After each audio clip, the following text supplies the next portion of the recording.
Halo pendengar kisah, selamat datang kembali di channel kami yang membahas kisah kriminal yang benar-benar terjadi di seluruh dunia. Kami berharap semoga kalian semua dalam keadaan sehat walafiat dan dijauhkan dari mara bahaya. Di dalam kisah kali ini, kami akan membahas sebuah kasus pengeksekusian yang dilakukan oleh seorang kepala desa terhadap kekasih baru dari mantan istrinya. Dia menuduh pria tersebut sebagai dalang penyebab dirinya bisa bercerai dengan mantan istrinya. Sehingga pada suatu malam yang tenang, ketika si pria sedang berhenti dengan mobilnya di pinggir jalan, tiba-tiba saja sang kepala desa datang dari arah samping pintu mobil. Dan dia seketika langsung melepaskan beberapa tembakan beruntun kepada pria tersebut.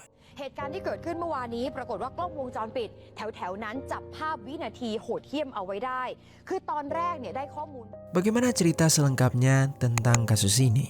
Jadi beginilah kisah di baliknya. Di distrik Ong Karak, Provinsi Nakhon Nayok, Thailand, hiduplah seorang pria bernama Anan Promket yang berusia 40 tahun. Dia ini adalah seorang kepala desa di distrik tersebut. Di negara Thailand, kepala desa bertugas sebagai pemimpin administratif dan keamanan desa, serta juga menjadi penghubung antar masyarakat dengan pemerintah daerah. Kepala desa dipilih langsung oleh masyarakat dan akan menjabat sampai usianya 60 tahun. Namun, kepala desa juga bisa mengundurkan diri sebelum usia tersebut, ataupun dia juga bisa diberhentikan jika melakukan suatu kejahatan. Kepala desa digaji dengan tetap dan bekerja setiap hari seperti layaknya pegawai negeri sipil. Sebagai kepala desa, Anan dikenal sebagai sosok pemimpin yang bertanggung jawab. Namun tak hanya memiliki citra positif, dia juga memiliki citra yang negatif. Anan dikenal luas oleh orang-orang sekitar sebagai sosok yang kasar dan temperamental. Dia mudah marah dan seringkali bermain tangan saat sedang marah, tak terkecuali kepada keluarganya. Anan sudah pernah menikah. Dari hasil pernikahannya itu, dia dikaruniai 2 orang anak yang berusia 4 tahun dan 5 tahun. Namun identitas mereka tidak dibuka kepada publik. Begitu juga dengan identitas istrinya. Beberapa media Thailand menyebut mantan istrinya dengan nama samaran, yaitu Mui. Selama pernikahan mereka, Anan seringkali bersikap kasar kepada Mui. Mui yang sudah merasa lelah dengan perilaku kasar Anan, akhirnya memutuskan untuk memilih bercerai dengan Anan. Kemudian tepatnya pada bulan November tahun 2024, keduanya resmi bercerai. Sayangnya setelah berpisah, dia belum bisa merawat kedua anaknya. Karena rumah yang mereka tinggali atas nama Anan, maka Mui lah yang keluar dari rumah tersebut. Sedangkan kedua anak mereka tetap tinggal bersama Anan. Mui ini merupakan seorang pedagang daging babi. Dia memiliki sebuah toko yang terletak di distrik Bang Buatong, Provinsi Nonthaburi. Tokonya hanya berjarak sekitar 1 jam dari rumah Anan. Setelah bercerai, Mui tinggal di toko dagingnya. Dia sering mengunjungi anak-anaknya ataupun Anan yang membawa anak-anak mereka untuk mampir ke toko milik ibunya. Setelah bercerai dengan Anan, Mui bertemu dengan seorang pria yang bernama Palatip Peumtanakit yang berusia 33 tahun. Palatip ini merupakan seorang mekanis. Dia seringkali mampir ke sebuah pom bensin yang terletak di dekat toko daging milik Mui. Karena biasanya pemilik pom bensin itu meminta dirinya untuk memperbaiki mobil miliknya.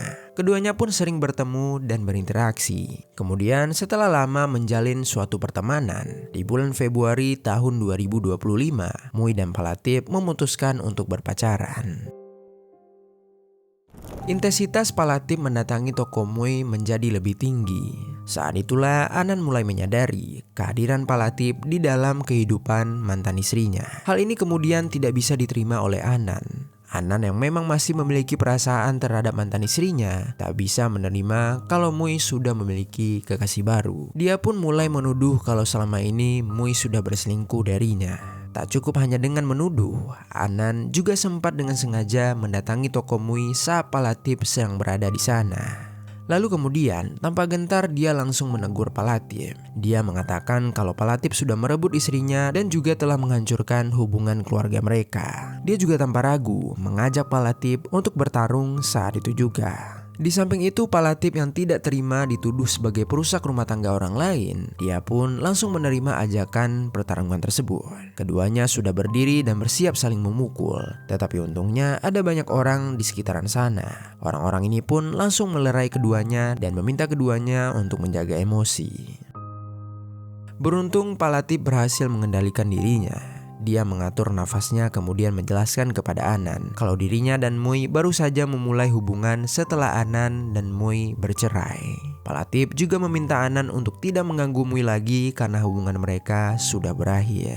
Karena banyak mata yang memandang, Anan tak punya pilihan selain mundur. Dia memutuskan untuk pergi dari toko Mui. Namun sebelum pergi, Anan sempat memberikan ancaman kepada Palatip. Dia berjalan keluar toko sambil mengatakan kepada Palatip jika nanti dia bertemu dengan Palatip lagi, maka dia tidak segan-segan untuk menembak Palatip saat itu juga. Ketika itu Palatip tidak menganggap ancaman tersebut secara serius. Dia sama sekali tidak tahu bahwa setelah hari itu Anan selalu membawa senjata api kemanapun dia pergi. Singkat cerita, pada tanggal 19 Mei tahun 2025, Anan sedang dalam perjalanan pulang dari tempat kerjanya dengan mengendarai mobilnya yang berwarna hitam. Namun saat itu bukannya dia langsung pulang ke rumah, dia malah pergi ke distrik Bang Buatong, tepatnya ke dekat toko daging milik istrinya. Saat di sekitaran pom bensin, Anan melihat sebuah mobil pick-up berwarna putih di parkiran pom bensin tersebut. Anan mengenali mobil itu sebagai mobil milik Palatip. Dia pun berhenti dan mengamati mobil tersebut. Kemudian dia melihat Palatip keluar dari kantor pom bensin dan masuk ke dalam mobilnya. Setelah itu dia pergi meninggalkan pom bensin. Anan berpikir kalau Palatip pasti akan pergi mengunjungi toko daging milik Mui. Dia pun memutuskan untuk mengikutinya. Begitu Palatip meninggalkan pom bensin, Anan yang sedang berkendara di ruas jalan seberang pom bensin langsung memutar balik mobilnya dengan melewati pom bensin tersebut. Saat itu mobil Palatip berhenti di seberang jalan. Anan pun langsung memarkirkan mobilnya di pom bensin dan menunggu mobil Palatip melaju kembali. Tak lama setelah menunggu, mobil Palatip pun bergerak. Anan mengikutinya perlahan-lahan dari belakang dan benar saja mobil Palatip berjalan menuju ke arah toko daging milik Mui. Namun entah mengapa, tiba-tiba saja mobil Palatip berhenti tak jauh dari toko daging milik Mui dan dia memarkirkan mobilnya di pinggir jalan. Saat itu suasana di jalanan masih ramai, banyak mobil dan motor yang melewati jalan tersebut. Namun semua kendaraan itu hanya berlalu lalang dan tak ada yang berhenti di dekat mobil Palatip. Anan yang memang sudah dipenuhi kemarahan terhadap Palatip, dia pun melihat kondisi tersebut sebagai sebuah kesempatan. Dia langsung ikut memarkirkan mobilnya tepat di belakang mobil Palatip. Tak lupa dia mengambil senjata api yang selalu dia bawa-bawa sebelumnya dan dimasukkannya ke dalam kantongnya. Kemudian dia keluar dari mobil dan berjalan ke arah mobil Palatip. Saat sudah berada di samping mobil, Anan mengetuk kaca. Palatip yang menyadari keberadaan Anan, sontak dia pun langsung terkejut. Karena merasa terkejut, dia sempat tak sengaja menginjak gas mobil sehingga membuat mobil tersebut maju sekitar 1 meter. Kemudian mobil itu kembali berhenti. Anan tak tinggal diam, dia melihat mobil Palatip tiba-tiba maju. Dia pun berpikir kalau Palatip berniat untuk kabur. Anan langsung mengeluarkan senjata api dari kantong bajunya dan mengarahkannya kepada Palatip. Kemudian tanpa ragu, dia seketika melepaskan 4 tembakan secara beruntun ke arah Palatip. Tembakan itu tak bisa dihindari oleh Palatip. Naasnya, tembakan tersebut mengenai titik vital yaitu dada dan juga lengan Palatip. Seketika rasa sakit menjalar di seluruh tubuhnya. Cairan merah juga mengalir dari lukanya dan dia pun seketika terjatuh. Di luar mobil, Anan memperhatikan hal tersebut. Begitu melihat Palatip sudah terkena tembakan, dia berbalik dan berjalan menuju mobilnya.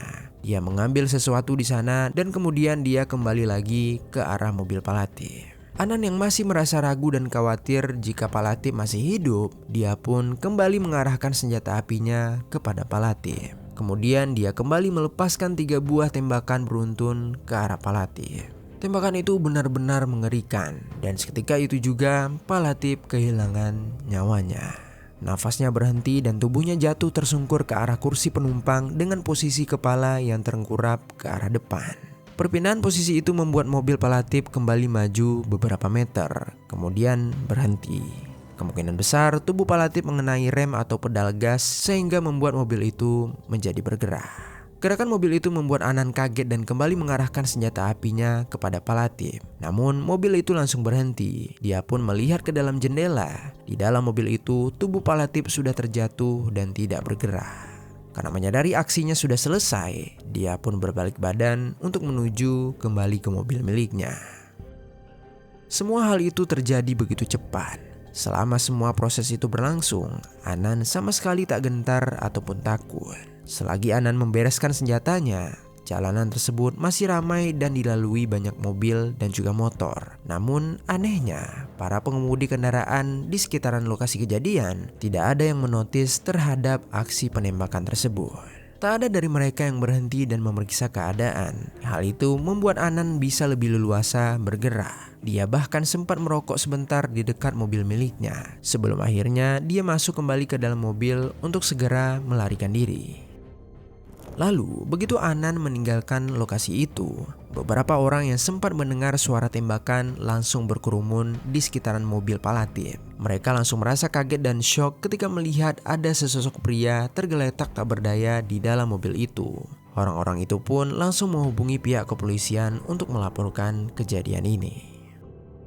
Lalu tak lama kemudian, polisi pun tiba di lokasi kejadian. Mereka langsung memeriksa keadaan pria yang ditemukan itu. Polisi mengkonfirmasi kalau pria tersebut sudah benar-benar meninggal dunia.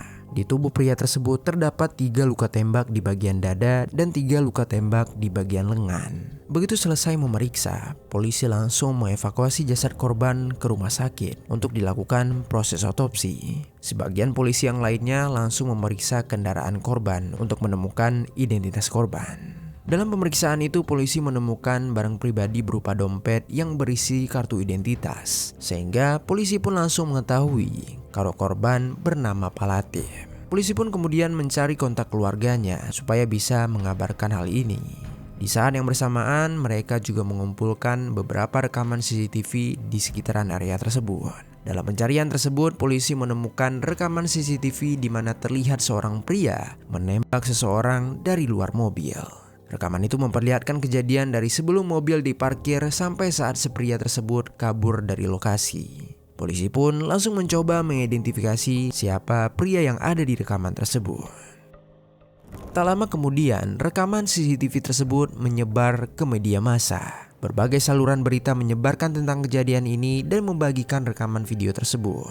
Kasus ini pun ramai diperbincangkan oleh masyarakat Thailand. Selagi masyarakat mengunjingkan kasus, polisi berhasil mengidentifikasi pria yang ada di dalam rekaman CCTV, yaitu Anan Promket. Polisi menemukan kalau Anan adalah seorang kepala desa di distrik Ongkarak, Provinsi Nakhon Nayok. Polisi langsung mencari keberadaan Anan. Namun, belum sempat polisi menemukan keberadaannya, mereka justru mendapatkan sebuah hal yang tak terduga. Di mana di tanggal 20 Mei tahun 2025, Anan mendatangi kantor polisi Bang Buatong untuk menyerahkan diri. Saat itu dia juga membawa senjata api yang digunakannya untuk mengeksekusi korban. Polisi langsung menangkap Anan dan mengamankan bukti yang dia bawa untuk dilakukan proses lebih lanjut. Setelah mengamankan Anan ke dalam kantor, polisi langsung melakukan proses interogasi. Anan mengakui semua kejahatannya. Dia juga mengatakan kalau dirinya melakukan hal tersebut karena merasa cemburu dan marah kepada Palatip. Dia merasa Palatip telah menghancurkan rumah tangganya dan merebut Mui darinya. Terlepas dari semua alasan itu, Anan juga mengakui kalau apa yang dilakukannya sangatlah salah. Dia sangat menyesali perbuatannya tersebut. Dalam interogasi itu, tak lupa Anan juga menyampaikan permohonan maaf yang sebesar-besarnya kepada keluarga korban. Sampai saat ini proses peradilan terhadap Anan masih berlangsung. Nantinya jika Anan dinyatakan bersalah atas pengeksekusian terhadap Palatip, maka dia terancam mendapatkan hukuman penjara minimal 15 tahun atau hukuman penjara seumur hidup atau bahkan sampai kepada hukuman eksekusi. Selagi Anan menjalani proses peradilan, statusnya sebagai kepala desa terdengar di masyarakat melalui media massa. Masyarakat pun langsung kembali mengungkapkan kemarahan mereka. Mereka kaget dengan kenyataan kalau seorang kepala desa yang sejatinya bertugas untuk melindungi warganya, ternyata dengan tega melakukan hal sekeji itu. Selain itu, muncul juga rumor di kalangan masyarakat yang mengatakan kalau Palatip dan mantan istri Anan telah berselingkuh dan hal itulah yang melatar belakangi kejahatan Anan.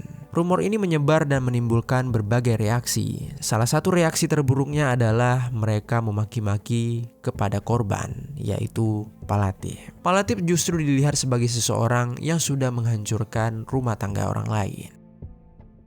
Di tengah keributan tersebut, keluarga Palatip harus menanggung duka karena kehilangan salah satu orang yang sangat mereka sayang. Kepergian Palatip menimbulkan luka yang mendalam bagi keluarganya.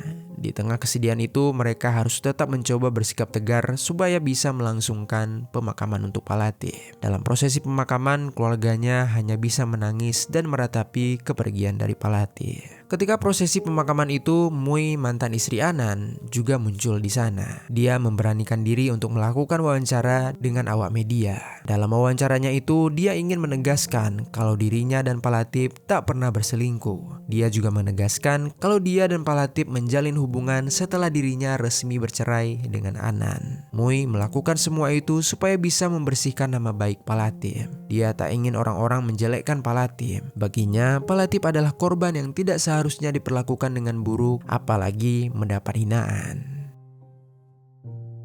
Dia berharap orang-orang bisa mendoakan Palatip, sehingga Palatip bisa beristirahat dengan tenang di alam sana. Dia juga tak mau keluarga Palatip dilanda rasa sakit yang lebih mendalam karena semua rumor aneh tersebut.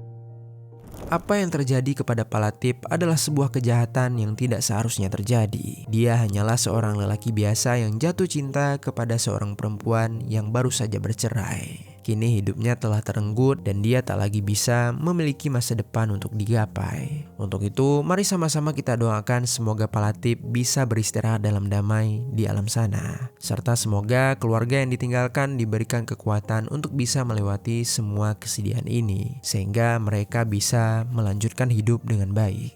Dan yang terakhir untuk kita semua para pendengar kisah, semoga dalam kisah kali ini ada pelajaran baik yang dapat kita ambil.